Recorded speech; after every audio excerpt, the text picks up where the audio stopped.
Debemos crecer como una iglesia humilde y llena de gracia, ser personas humildes y llenas de gracia porque servimos a un Dios que se humilló a sí mismo.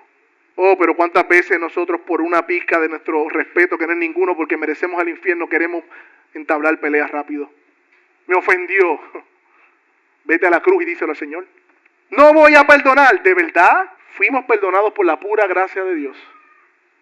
Por medio de la obra de un Dios que se humilló a sí mismo. ¿Cómo nosotros en nuestras relaciones vamos a enaltecernos? No hace sentido. Es la contemplación, la predicación y la meditación del Evangelio lo que va a hacer que nosotros seamos una iglesia humilde. No es un taller de los 5 pasos para ser mejores personas. Es mirar a la cruz. Es mirar el Evangelio. Es mirar la gracia de nuestro Señor. Dígame, hermano, ¿en qué ecuación cabe el egoísmo, la vanagloria, al insistir en nuestras preferencias cuando miramos a Cristo? Sin embargo, muchas veces nos encontramos ahí. Cada vez que a ti y a mí se nos trepa el gusano del orgullo, de ofendernos, de ser superiores a otros, de buscar nuestros intereses, medita en tu corazón antes de que te muevas o abras tu boca y mira al Calvario y pregúntale a tu corazón rebelde, mira la cruz, ¿tienes razón de pensar de esa manera? ¿Tienes razón de responderle de esa manera a esa persona? ¿Tienes razón de guardar rencor con esa persona?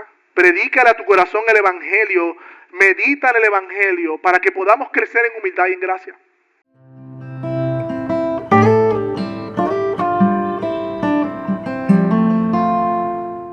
Mis hermanos, la belleza de una iglesia o de una comunidad de fe no reside en las personas como tal, no reside en nosotros. No reside en el local necesariamente, ni en cómo cantan, sino que la belleza de una iglesia reside en que esa iglesia se ha propuesto ser un reflejo de Cristo, un espejo de Cristo.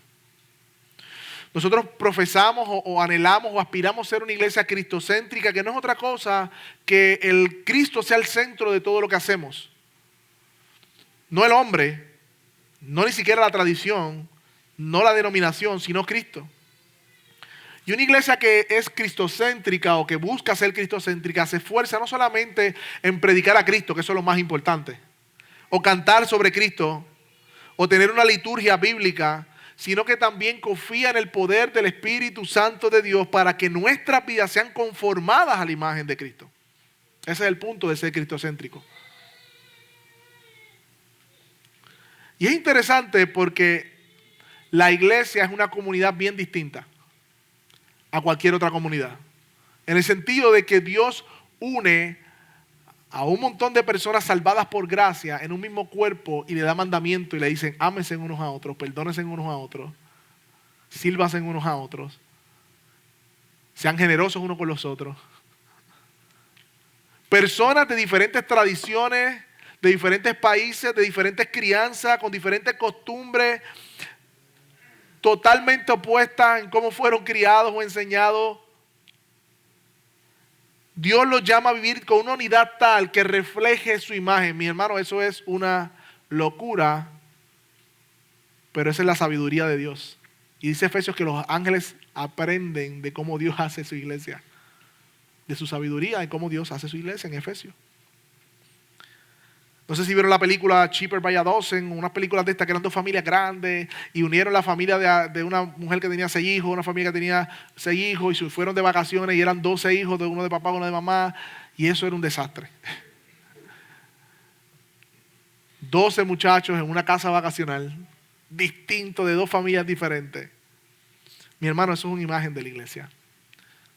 Eso es una imagen de la iglesia. Somos una comunidad caóticamente hermosa. Así dicen de la familia, ¿no? Caóticamente hermosa. De la misma manera, la iglesia es una comunidad hermosa por el Evangelio, pero no podemos borrar los retos y los desafíos que enfrentamos a relacionarnos como iglesia.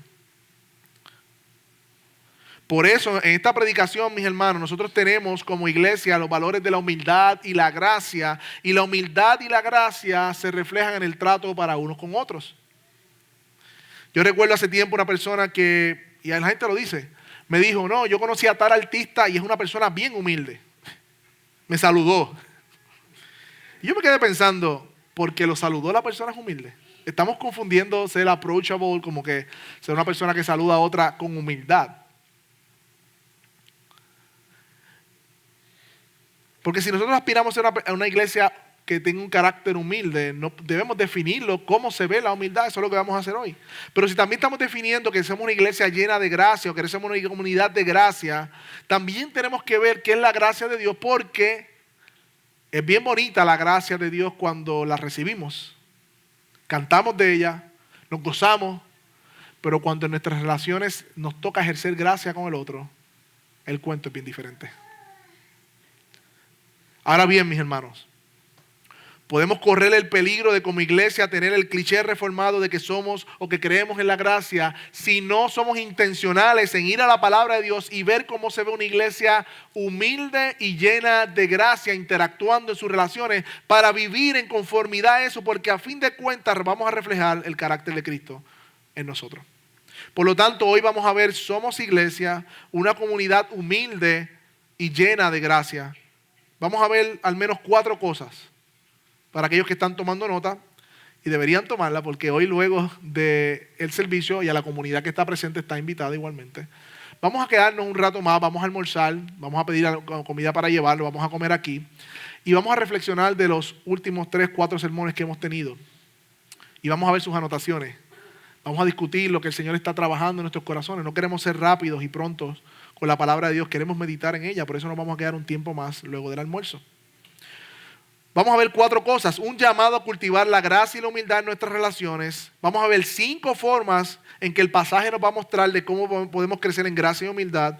Vamos a ver la actitud que hubo en Cristo, que el ejemplo de gracia y humildad, y las implicaciones y aplicaciones de este evangelio o de la actitud de Cristo. Así que veamos en primer lugar, vamos al pasaje de Filipenses capítulo 2. Filipenses capítulo 2. Y a diferencia de otras veces que voy a varios pasajes, nos vamos a quedar en uno. Cuando se lo dije a mi esposa, me dijo, ay, gracias. Ese es el bien y el mal de la predicación expositiva. Nos acostumbramos a la exposición y eso es bueno, pero cuando tenemos algo temático se nos hace difícil, ¿no? Filipenses capítulo 2, versículo 1 al 11. Vaya conmigo, dice la palabra del Señor, la página de la Biblia Congregacional, la 1208.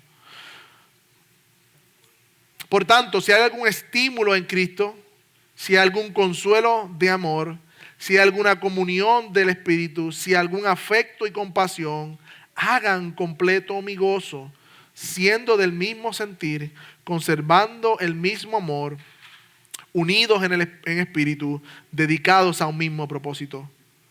No hagan nada por egoísmo o por vanagloria, sino que con actitud humilde cada uno de ustedes considere al otro como más importante que a sí mismo, no buscando cada uno sus propios intereses, sino más bien los intereses de los demás.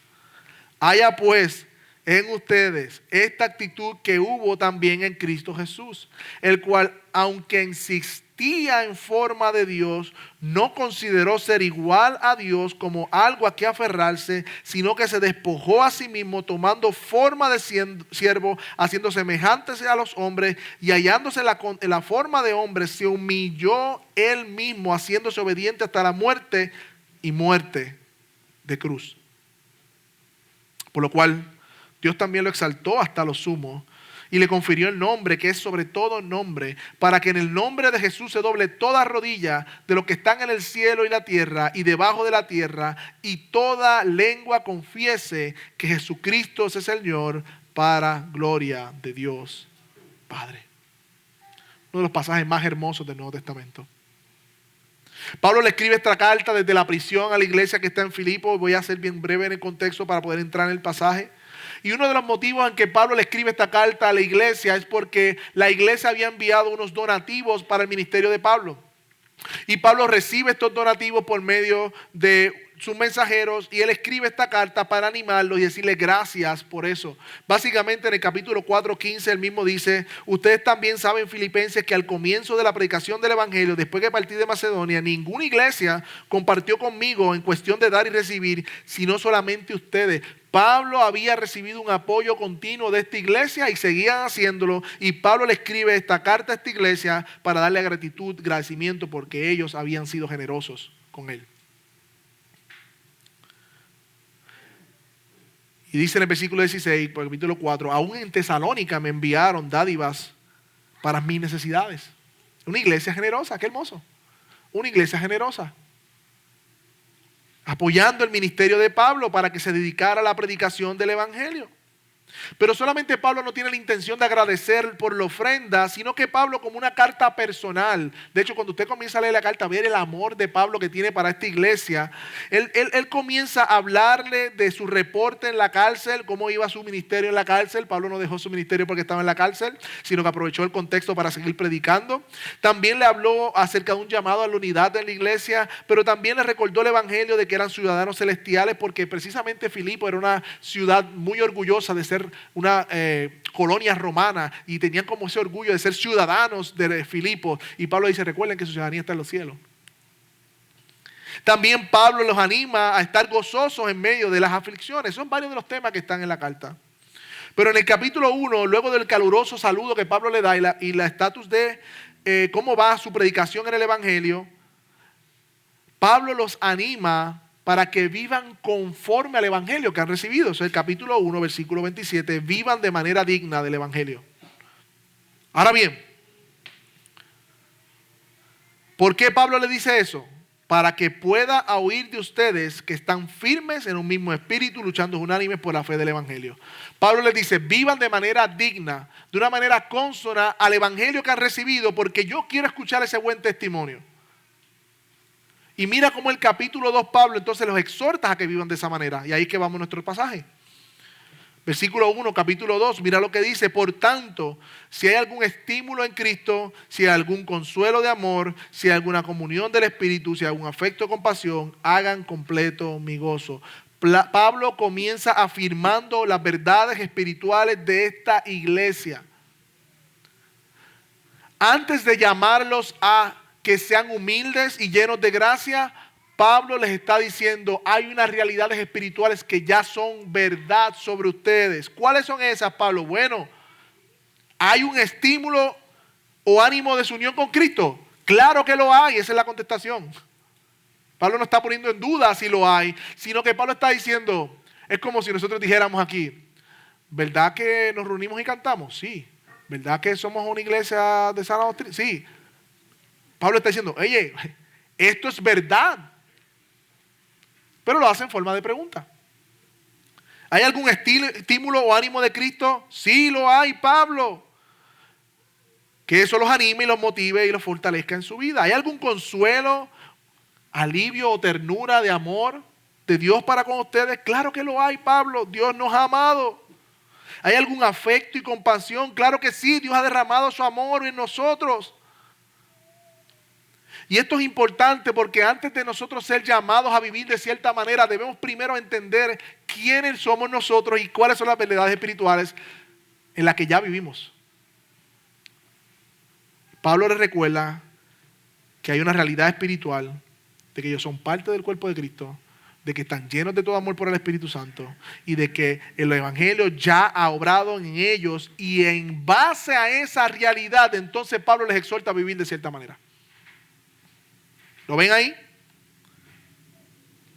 La forma en que somos exhortados a vivir en santidad, generosidad, que hemos hablado, humildad y gracia, no es para que por nuestro propio esfuerzo o por nuestra virtud interna humana, sino por la obra que ya Cristo ha hecho por medio de su Espíritu Santo en nosotros. Punto. Y es importante que entendamos eso. No vivimos de cierta manera para alcanzar algo, sino que hemos sido alcanzados, y porque hemos sido alcanzados, vivimos de esa manera. A veces ponemos la carreta delante del burro. No. Pablo aclara y le dice, esto es una verdad para ustedes. Y en ese contexto, luego que le recuerda estas verdades espirituales, versículo 2, entonces Pablo hace un plea, como un ruego personal. El Pablo quiere mucho a esta comunidad y la comunidad lo quiere mucho a él. Y de manera personal le dice, por favor, hagan completo mi gozo. Yo como su apóstol, aquel que les prediqué el evangelio. De hecho, hoy en la oración, nuestro hermano Félix habló de Lidia. Allí Lidia, esa fue la primera iglesia de Filipenses, qué hermoso.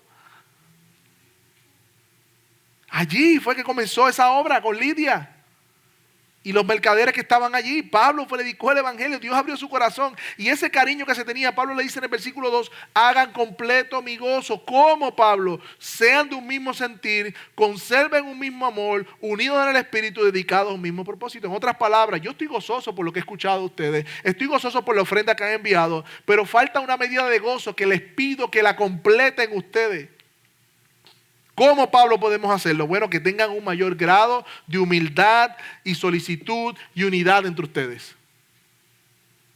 Esto es impresionante. Miren la preocupación de Pablo por esta iglesia cuando él estaba preso. No era que fuera libertado, sino que la iglesia estuviese unida. Pablo estaba preso, mis hermanos. Y su corazón estaba en el hecho de que esta iglesia estuviera disfrutando de las realidades espirituales y viviendo conforme a ellas. Esa es la carga pastoral de Pablo. Qué corazón, ¿no? Que la iglesia fuera de un mismo sentir, conservando un mismo amor. Y yo creo que al igual que Pablo, todos los pastores de alguna manera tenemos ese mismo sentir. No hay nada más que le quita el sueño a un pastor que la iglesia no esté viviendo unida. Que la iglesia haya divisiones, que la iglesia haya contiendas. No hay nada más gozoso para el ministerio pastoral que ver a la iglesia unida, caminando juntos, amándose unos a otros, sirviéndose unos a otros. Y esa era la carga pastoral de Pablo también. Ahora bien, el texto no se queda ahí, versículo 3, sino que ahora Pablo le dice formas concretas, y este es el segundo punto. Ya vimos el primero, que era un llamado a la humildad y a la gracia en nuestras relaciones. Pablo dice, hay un llamado, vivan de esta manera. Pero ahora vamos a ver entonces 5 formas de crecer de manera concreta en esa gracia y humildad. 5 formas de crecer en esa gracia y humildad. ¿Cuáles son esas formas, Pablo? Versículo 3. No hagan nada por egoísmo o por vanagloria, sino que con actitud humilde cada uno de ustedes considera al otro como más importante que a sí mismo, no buscando cada uno sus propios intereses, sino más bien intereses de los demás. Aunque en esencia esta completa oración apunta a una misma cosa, que es la unidad del Espíritu, por medio del fruto del Espíritu, hay 5 formas que podemos ver aquí en que podemos crecer en humildad y gracia en nuestras relaciones para mantener, o no mantener, lo mantiene el Espíritu, para cultivar la unidad del Espíritu en la iglesia. ¿Cuáles son? El primero está implícito. No lo dice, pero está ahí. Lo primero que nosotros podemos hacer para cultivar una actitud humilde y llena de gracia en nuestras relaciones es teniendo una actitud reflexiva. Pablo le dice, no hagas nada por egoísmo, por vanagloria. ¿Cómo tú sabes si lo estás haciendo si no reflexionas en tus motivaciones? Está implícita. Así que la primera forma en que nosotros vivimos en humildad y en gracia es teniendo una mente reflexiva. ¿Qué significa eso? Eso significa que nosotros debemos estar monitoreando 24/7 las motivaciones de nuestro corazón por las cuales pensamos, decimos y hacemos las cosas. Eso es lo que quiere decir. Es imposible crecer en humildad en mi relación con mis hermanos. Es imposible crecer en gracia en relación con mis hermanos. Es imposible cultivar la unidad del cuerpo si no estoy reflexionando y meditando en mi corazón el porqué de lo que yo estoy haciendo y diciendo o dejando de hacer. La reflexión, la meditación. La pregunta que tenemos que hacernos, las preguntas que tenemos que hacernos constantemente es ¿por qué yo estoy haciendo esto? ¿Qué me motiva a decir esto a mi hermano? ¿Qué me motiva a hablar de esta manera? ¿Qué me motiva a dejar de hacer esto? O hacerlo por la forma que lo estoy haciendo. Necesitamos monitorear nuestros corazones. Tenemos que preguntarnos qué yo quiero lograr con esto. ¿Por qué estoy pensando de esta manera? Si hacemos estas preguntas guiados por las Escrituras, no por el mundo ni por mis sentimientos. Cuidado ahí. No estoy hablando de hacer una introspección y andar, ¿por qué hago esto? Siento en mi corazón. No. A la luz de la palabra. ¿Qué dice la palabra? ¿Qué es eso que tú estás haciendo? La palabra debe definir.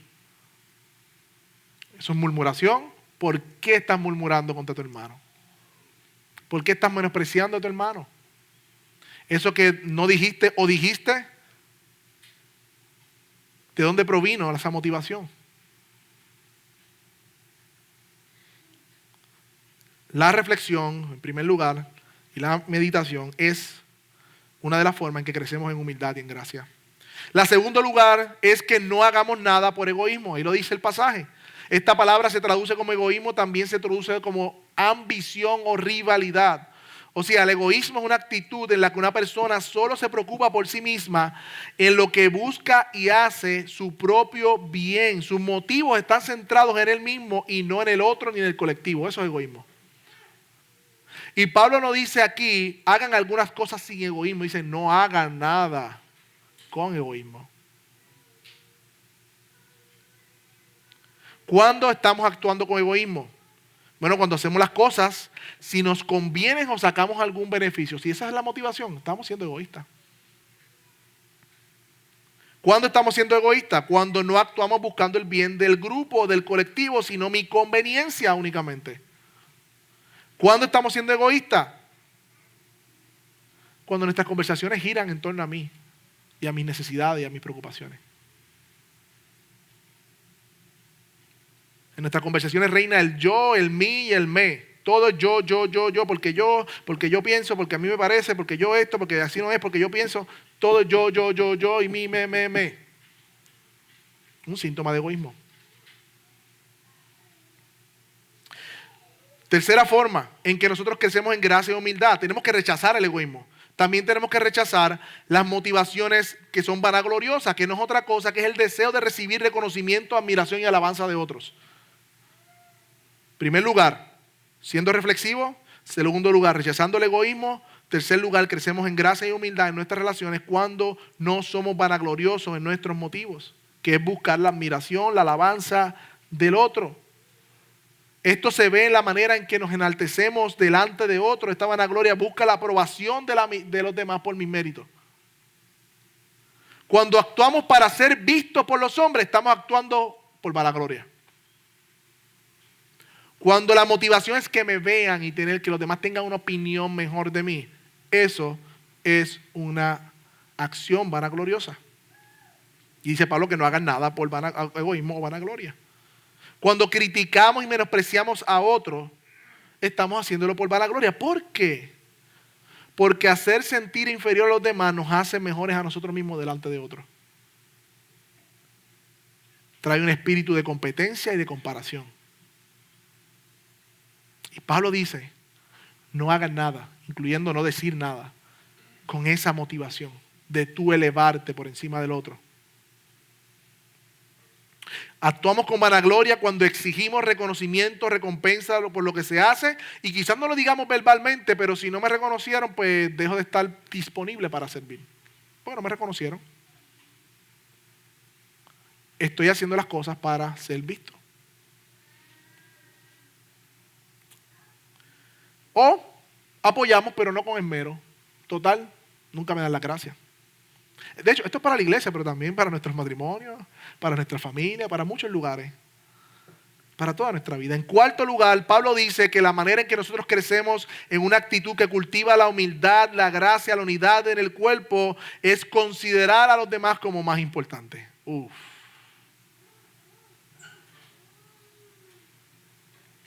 Qué linda es la gracia cuando la recibimos, ¿no?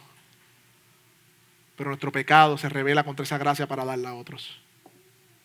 Cuando crecemos en valorar al otro como más importante, crecemos en humildad. Esto se ve en la medida en que honramos y estimamos a nuestros hermanos por encima de nosotros. ¿Cómo se ve esto, mis hermanos? Cuando cuidamos la reputación del hermano, cuando nos alegramos de que mi hermano está siendo bendecido y beneficiado y yo no. Yo me alegro, me gozo porque él esté siendo bendecido a pesar de que yo no.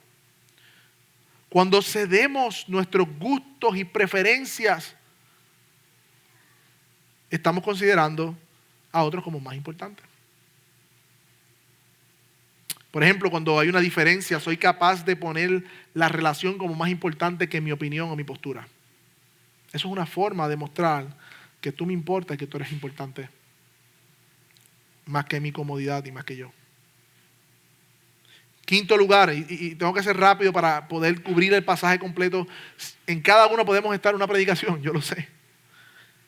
Quinta forma en que nosotros crecemos en gracia y humildad, no buscando cada uno los propios intereses, sino más bien los intereses de los demás. Estamos creciendo en humildad y gracia cuando estamos activamente buscando prestar atención a las necesidades y los intereses de otros para suplirlos. Ese es el punto. Es la aplicación de amar al prójimo como nosotros mismos. Estamos creciendo en humildad. O sea, ven que humilde no es simplemente me saludó, no. Hay mucho aquí. Hay mucho aquí. La humildad no es, ay bendito, él es poquito. Eso no es humildad. Puede haber mucho orgullo ahí. Humildad es crecer conforme a estas características que están aquí. ¿Cómo se ve esto de no buscar mis propios intereses, sino más bien de los demás, cuando estamos proactivamente buscando maneras de ser útil para otros? No estamos centrados en que me sirvan, sino centrados en servir a otros.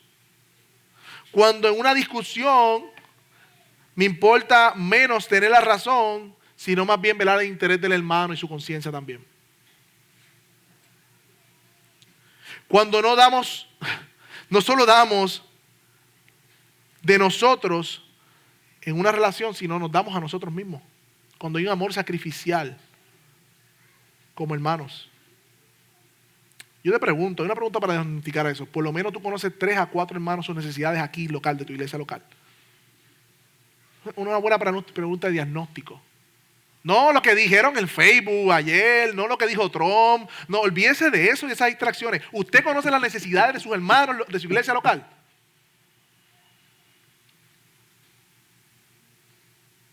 Eso es una forma en que crecemos en humildad y gracia porque estamos buscando servir a los intereses de los demás y no los de nosotros. Ahora bien, mis hermanos, Pablo no lo deja ahí. Y esto es hermoso. No solo Pablo nos dice las realidades espirituales. Ustedes han recibido, tienen comunión con Cristo, tienen el amor de Dios, hay unidad en el Espíritu, son del mismo cuerpo. Por lo tanto, los exhorto, vivan de esta manera. Estas son las 5 maneras en que van a crecer en gracia y humildad. Pero ahora Pablo, en el tercer lugar, nos va a pasar a enseñar la actitud de uno que nos ejemplificó cómo se ve la humildad y la gracia en carne propia. Nuestro amado Señor Jesucristo. Por eso Pablo ahora le exhorta en el versículo 5 y le dice, haya pues en ustedes esta actitud que hubo también en Cristo Jesús.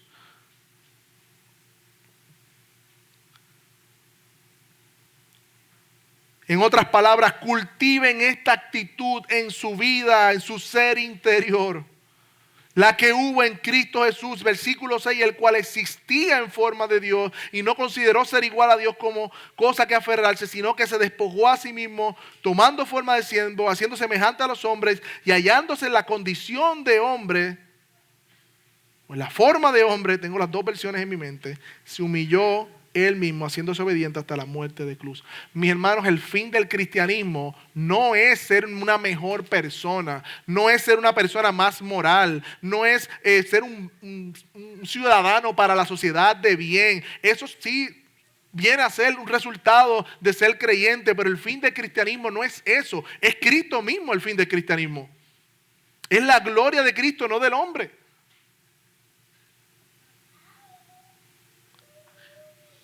Y ahora Pablo nos presenta a Cristo como ese ejemplo de humildad, como ese motor y motivación de los creyentes para vivir de esa manera. Esto es hermoso, este pasaje es profundo, es asombroso. Y lo pone en la consideración de los hermanos de los filipenses, pero también lo pone hoy delante de nosotros este ejemplo de humildad. Versículo 5, vaya conmigo a exponer este pasaje. Haya pues en ustedes la actitud que hubo también en Cristo Jesús. Lo primero que Pablo hace es exhortar a los filipenses a que tengan la actitud que hubo en Cristo. Y esto es asombroso porque Cristo, el Hijo de Dios, es el ejemplo de la actitud que debe haber en nosotros. Muchas veces decimos, es que yo no soy Dios. Sí, pero eres llamado a vivir con la misma actitud que él tuvo. ¿Cierto o falso? Está ahí. Yo también soy llamado. No es de allá para acá, es de allá para acá también. Y ese haya pues quiere decir tengan continuamente en su interior. Es como como volver una y otra vez a este pensamiento. Haya pues en ustedes que constantemente en su corazón tenemos que regresar a la actitud de Cristo Jesús en nuestras relaciones, porque por nuestro pecado tenemos amnesia espiritual. Servimos a un Dios que se humilló, pero nosotros no queremos humillar. Nos da amnesia espiritual. Haya pues continuamente, tengan continuamente en su interior esto. Es un llamado claro y directo, profundo y preciso para nosotros. No hay que ir al seminario, no hay que saber griego, ni hebreo, ni todas las teologías sistemáticas para entender de que somos llamados a tener la actitud de Cristo en nuestras relaciones.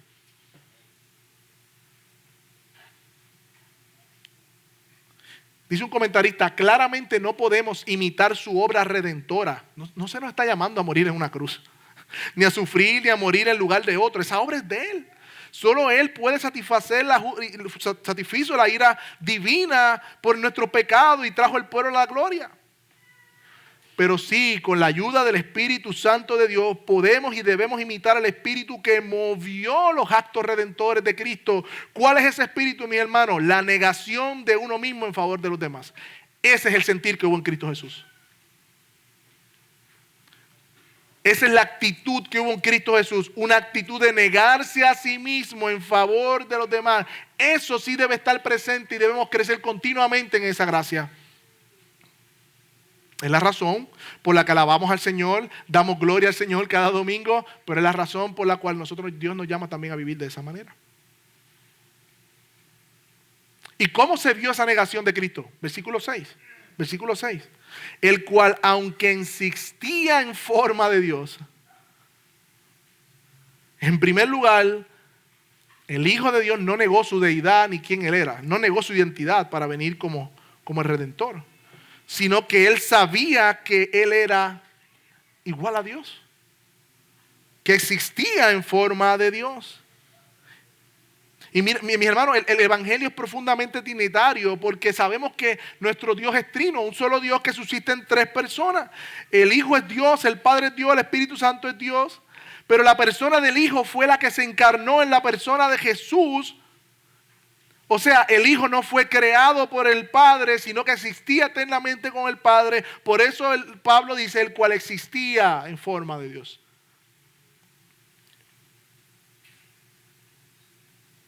Mis hermanos, el Hijo de Dios es aquel que Isaías 6 dice que los ángeles cubrían su rostro y tapaban sus pies y decían, Santo, Santo, Santo. Ese es el Hijo de Dios, que Juan luego dice que esa es la visión que tuvo Isaías del Hijo de Dios, que se encarnó en la persona de Jesús. Estamos hablando, mis hermanos, del Hijo de Dios, el Verbo de Dios, el Todopoderoso, que creó todas las cosas con la palabra de su poder y que sostiene la creación con la palabra de su poder, aquel Dios glorioso, único, inmortal, soberano y temible en su juicio, a quien Juan vio en Apocalipsis como el alfa y el omega, el principio y el final, el que es, el que era y el que ha de venir. Dice el pasaje que no consideró ser igual a Dios. Ahí está el punto de la negación. Esta palabra que se traduce como considerar trae la idea de contar, sopesar, tomar en cuenta dignidad. En otras palabras, el Hijo de Dios no puso en consideración su verdadera naturaleza divina como algo a que sostenerse o agarrarse para no cumplir la obra de redención. Mi hermano, estamos hablando de la esencia del ser de Dios, de su derecho y su dignidad como Dios. El Hijo es eternamente Dios junto al Padre y junto al Espíritu Santo por la eternidad, pero Él decidió someterse voluntariamente a la voluntad del Padre para venir, y a pesar de que era igual que Dios, no consideró eso como algo a que aferrarse. Eso es lo que dice el pasaje. En inglés, something to grasp. Algo de que agarrarse, valerse de su dignidad como hijo, como una excusa para no venir como hombre, sino que Él no se valió de eso. Él vino como hombre, siendo Dios. En otras palabras, Jesús sabía que a él no le tocaba esa humillación porque él era santo, perfecto, renunció a su divinidad de manera voluntaria y asumió la humillación. Él se negó a sí mismo. Ese es el punto de la actitud que nosotros debemos tener como Cristo la tuvo. Mis hermanos, Dios se humilló. Y no me pida que le explique eso, mis hermanos. Dios se humilló. Pero sigue diciendo cómo se humilló. Versículo 6. Versículo 7. Sino que se despojó a sí mismo. Sino que se despojó a sí mismo. El Hijo de Dios se despojó a sí mismo. Esta palabra que se traduce como despojo también se traduce como vaciamiento o privación. Y yo estoy consciente que esto es un pasaje en las escuelas teológicas acerca de la kenosis, del vaciamiento, que si no perdamos de vista lo que está diciendo el pasaje. Nuestro Dios, el Hijo de Dios, se privó, se vació, se cubrió de vergüenza y de debilidad, mis hermanos, porque Él era Dios.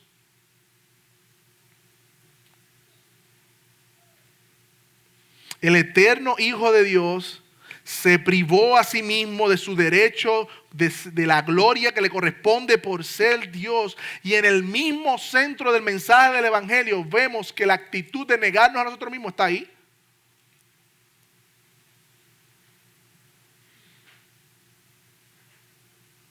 ¿Y de qué forma el Señor Jesús, nuestro Salvador, el Hijo de Dios, se despojó a sí mismo? Sigue diciendo cómo.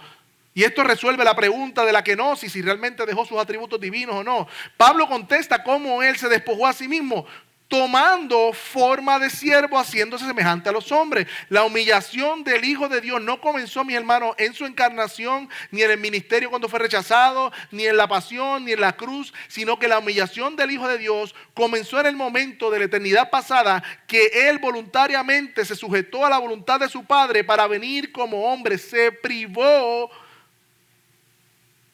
de su gloria para cumplir la voluntad de su Padre, redimir a su pueblo. Para ser el Cordero de Dios que quita el pecado del mundo. Y claro, mis hermanos, que Dios, Él no lo hizo dejando de ser Dios. El Hijo no puede dejar de ser Dios porque es Dios. No podemos desentrañar la Trinidad. Es un solo Dios que subsiste en tres personas.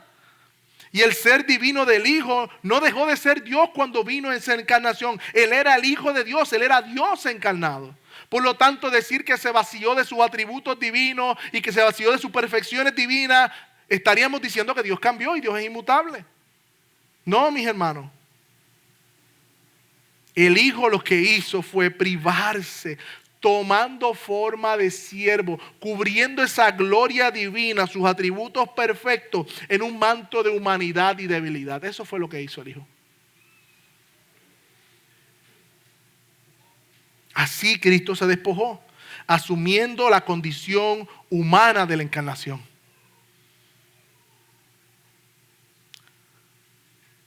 Y mira cómo sigue diciendo.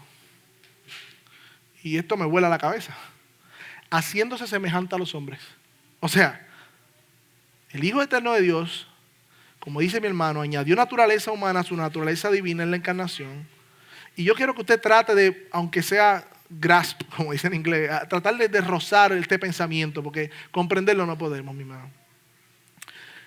Tenemos en la encarnación, la concepción virginal de Jesús en el vientre de María, a una célula en formación, un cigoto, un embrión, un bebé, que es el Hijo de Dios que sostiene el universo y toda la galaxia. Allí indefenso, dependiente, vulnerable, allí estaba el Dios todopoderoso en su encarnación. No me pida cómo explicarle eso, mis hermanos. Pero sí les puedo decir que esto es divino, que esto trasciende nuestro pensamiento. Dios haciéndose hombre en debilidad, en la encarnación. Como una actitud de negarse a sí mismo. Se sujetó a padecimientos, a necesidades, a hambre, a dolor físico, a debilidad y al cansancio. Dios omnisciente y todopoderoso cubrió su gloria y se vistió de fragilidad. Siendo el verbo, aprendió a hablar. Siendo Dios omnipresente, aprendió a caminar. Siendo el sustentador de todas las cosas, fue sustentado por su madre. Oh, mis hermanos. No hay Dios como el Dios que nosotros le servimos. Así Cristo se humilló. Se humilló. Mi hermano, el Hijo de Dios es un ser excelso en gloria y majestad.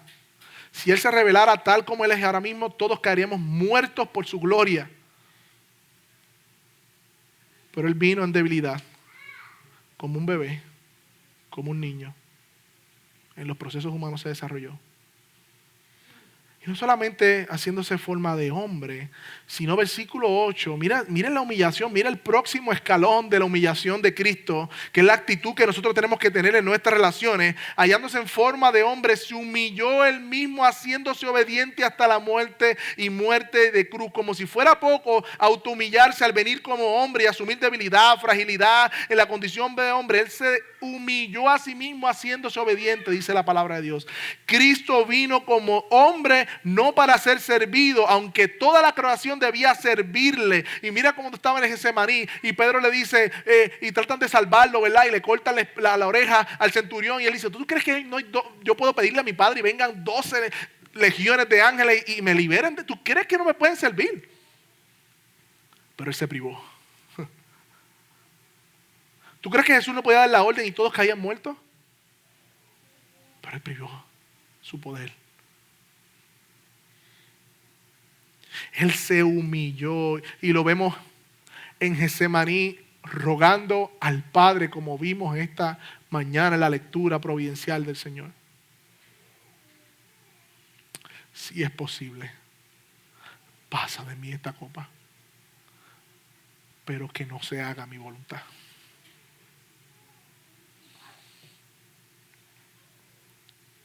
Él se sometió a la voluntad de su Padre. Él tenía la prerrogativa al igual que su Padre porque es Dios. Pero Él quiso sujetarse a la voluntad de su Padre para que se cumpliese la Escritura. Mira cómo que Dios, el Hijo, honra las Escrituras. Vino en obediencia a lo que fue profetizado. Juan 6:38 dice, porque no he descendido para hacer mi voluntad, sino la voluntad del que me envió. Juan 5:19, por eso Jesús les dijo, en verdad les digo que el Hijo no puede hacer nada por su propia cuenta. ¿Cómo va a ser si es Dios? Sí, pero Él se sujetó, se humilló a sí mismo, a su Padre en su ministerio terrenal para estar en obediencia a su Padre. Se humilló a sí mismo y no solamente en sujeción a su Padre, sino hasta una muerte de cruz, mis hermanos. Muerte de cruz. El Hijo de Dios muriendo en una cruenta cruz que era un espectáculo público para los viles criminales que merecían todo el castigo de la sociedad porque no servían para la sociedad. Los crucificaban como un ejemplo de maldición. De hecho, en la palabra de Dios dice que maldito todo aquel que muera en un madero, y la palabra de Dios dice que Él se hizo maldición por nosotros, mis hermanos. De esa manera se humilló a sí mismo, asumiendo una muerte y una muerte de cruz. Cristo asumió la vergüenza en nuestro lugar. ¿Cómo nosotros no podemos asumir una vergüenza que nos haga pasar una persona? ¿Cómo nosotros no podemos perdonar a quienes nos faltan cuando Él nos perdonó de esa manera? ¿Cómo nosotros vamos a reñir en nuestras relaciones cuando Él renunció a su gloria para venir a salvarnos a nosotros? No hace sentido, mis hermanos. No hace sentido. Debemos crecer como una iglesia humilde y llena de gracia, ser personas humildes y llenas de gracia porque servimos a un Dios que se humilló a sí mismo. Oh, pero cuántas veces nosotros por una pizca de nuestro respeto, que no es ninguno porque merecemos el infierno, queremos entablar peleas rápido. Me ofendió. Vete a la cruz y díselo al Señor. Vete a la cruz, vete. Dile, me ofendió. ¿De verdad? No voy a perdonar, ¿de verdad? Mi hermano, Por último lugar, las aplicaciones e implicaciones de este evangelio es que este glorioso evangelio nos mueve a nosotros salirnos de la ilusoria arrogancia que creemos ser algo y creemos ser alguien y no queremos ceder nuestro derecho y nos ofendemos y nos molestamos. Eso es una ilusión.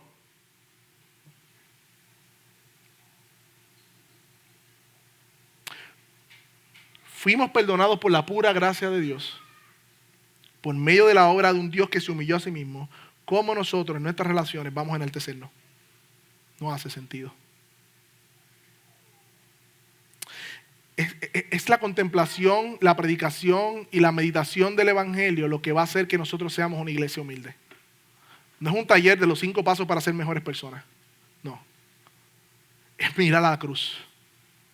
Es mirar el evangelio. Es mirar la gracia de nuestro Señor. Dígame, hermano, ¿en qué ecuación cabe el egoísmo, la vanagloria, el insistir en nuestras preferencias cuando miramos a Cristo? Sin embargo, muchas veces nos encontramos ahí. Tenemos amnesia del evangelio. Mi hermano, por eso es importante la reflexión. Cada vez que a ti y a mí se nos trepa el gusano del orgullo, de ofendernos, de ser superiores a otros, de buscar nuestros intereses, medita en tu corazón antes de que te muevas o abras tu boca y mira al Calvario y pregúntale a tu corazón rebelde, mira la cruz, ¿tienes razón de pensar de esa manera? ¿Tienes razón de responderle de esa manera a esa persona? ¿Tienes razón de guardar rencor con esa persona? Predícale a tu corazón el evangelio, medita en el evangelio para que podamos crecer en humildad y en gracia. Y para aquellos que están aquí, mis hermanos, quizás de visita, nos vienen constantemente. No terminó ahí el pasaje. Mira el versículo 9. Por lo cual también Dios lo exaltó hasta lo sumo y le confirió el nombre que es sobre todo nombre, para que en el nombre de Jesús se doble toda rodilla de los que están en los cielos y en la tierra y debajo de la tierra, y toda la lengua confiese que Jesucristo es el Señor, para la gloria de Dios Padre. Sí, nuestro Dios se humilló. Sí, nuestro Dios fue avergonzado en una cruz. Sí, fue un escarnio público. Sí, se hizo maldición por nosotros. Oh, mis hermanos, pero Él no se quedó en una cruz. Fue sepultado, pero al tercer día fue resucitado por el poder de Dios. Y ahora Dios le dio un nombre excelente. Un nombre sobre todo nombre, donde toda rodilla, lengua y nación se dobla ante Él. Y solamente en Jesús hay poder para salvación, mis hermanos. No se quedó en la cruz, Él resucitó al tercer día. Y si tú estás aquí y visita y aún no conoces el poder de la resurrección de Cristo, ven hoy en arrepentimiento, arrepiéntete de tu arrogancia y dile al Señor, perdóname porque he sido un arrogante y he vivido mi vida lejos de ti.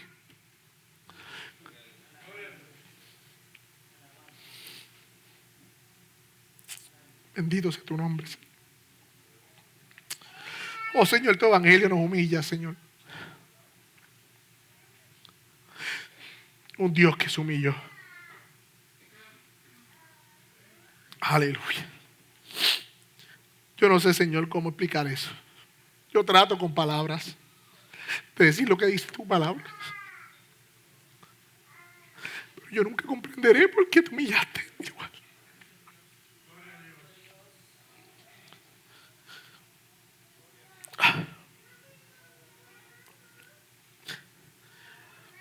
Es incomprensible tu amor, Señor. Es incomprensible tu gracia.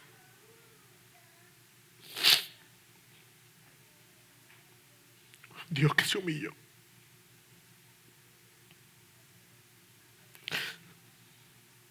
Oh, Espíritu de Dios, por favor, aplica tu palabra a mi corazón.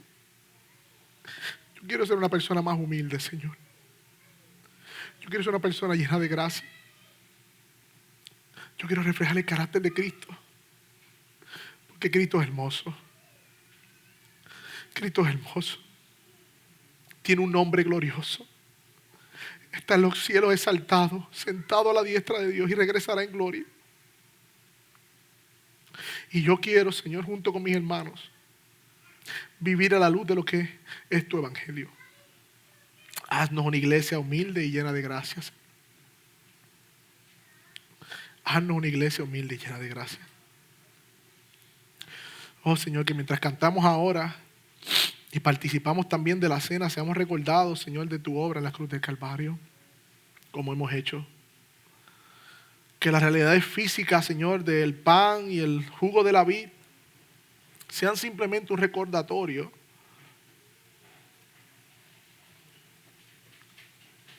de tu cuerpo partido, de tu sangre derramada, y de que un día volveremos a estar cenando juntamente contigo y que tú anhelas ese día juntamente con nosotros. Mientras, Señor, como iglesia participamos obedeciendo, Señor, lo que tú nos mandaste, hacer memoria de ti. Hacer memoria de ti en medio del acto de la cena del Señor. Te rogamos estas cosas, Señor, en nombre de Jesús. Amén. Amén.